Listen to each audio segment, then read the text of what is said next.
Hello friends, welcome back to the channel once again. I hope everyone is safe. In today's video, I would be talking about attrition calculation monthly wise and annually wise. So this video is going to be kind of very interesting. So please watch the complete video. Share this video with your friends who want to get into workforce management because this attrition topic is very common and is usually asked in all types of interview.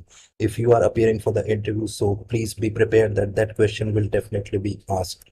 So you have to ensure that you should have proper information, how you can go about it and how you can do the calculation of attrition. This video will clarify all the doubt, and after watching this video, you will be able to apply the formula. So now let's start with the video. Now you can see that on my screen, I have put it down some numbers here. I have mentioned headcount, month, resignation. On the basis of these metrics or on the basis of these components, we need to find out year till resignation, then monthly attrition, then YTD. YTD means that year till date attrition. So first of all, we need to find out that year till date resignation. How we can find out?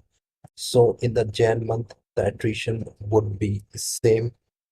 So I can just put it down simply. How we can do that? Simply 3 plus and the attrition of Feb month. So now you can see that 3 attrition we had in January and 2 attrition we had in Feb. So that would be 5. So after that, we simply have to drag it down till December, and we would be having the total number of attrition till date. I hope that is clear till now. After that, we need to find out what is monthly attrition formula. So the monthly attrition formula would be your resignation divided by your headcount.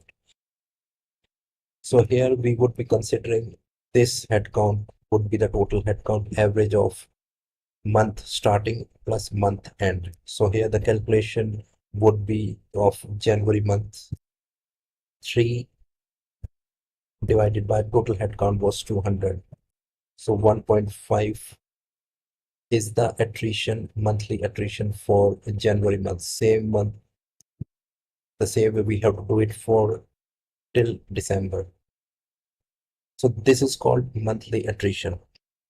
I hope this is kind of very simple to be understood and should not have any kind of problems in understanding. In case if you have any doubt, please mention in the comment section. I would be more than happy to reply to the comment. Now the time has come to find out YTD attrition formula. What is year till date attrition formula? So the formula would be resignation till date divided by your month start headcount plus month end headcount, and then divided by 2. Or we can simply use the formula of average of month start headcount plus month end headcount.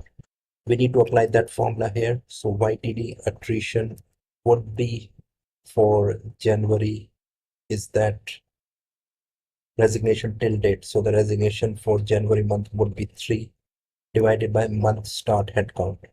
Since we do not have the previous reference, so we have to put 200 plus 200, 200 being the month start headcount and 200 as a month end headcount. So by that way, we can just get to know that. So the month start headcount would be 200 plus month end headcount would also be 200, since we do not have previous value before January.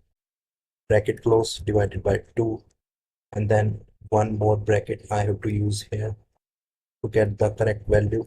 Now you can see that 1.5 is the January year till date attrition. Now let me just find out what would be the attrition, year till date attrition for Feb month.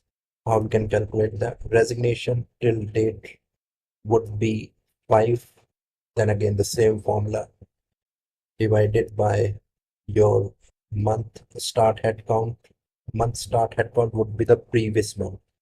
So that would be the 200 of January month, because January month closed with 200 headcount. So that would be the Feb month starting headcount. That would be a 200 plus Feb month end headcount would be your 190 divided by 2 bracket close. Now let's see that what percentage we get here. 2.6. Let me just calculate it for March also, just to remove any doubt in this calculation. So year till date attrition till March is 9 divided by bracket, then month start headcount. So the month start headcount would be 190 because Feb month closed at 190. So March starting headcount would be 190 plus March end headcount would be your 180. So I'll just put it down in the formula here. 190 plus 180 divided by 2 and bracket close. So now you can see that 4.9. So after that, I just simply need to drag it down and I would be having all the numbers coming up automatically. In today's video, we'll get to know that how we can calculate number of agent required for chat process on the basis of components what I have taken here: interval, HT, chats, occupancy, concurrency. Concurrency means that one agent can handle 1, 2, 3, 4 chats at the same time.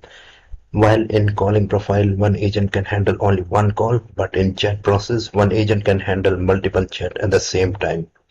So now on the basis of these components, we can simply find out the number of agent required for 7 o'clock interval.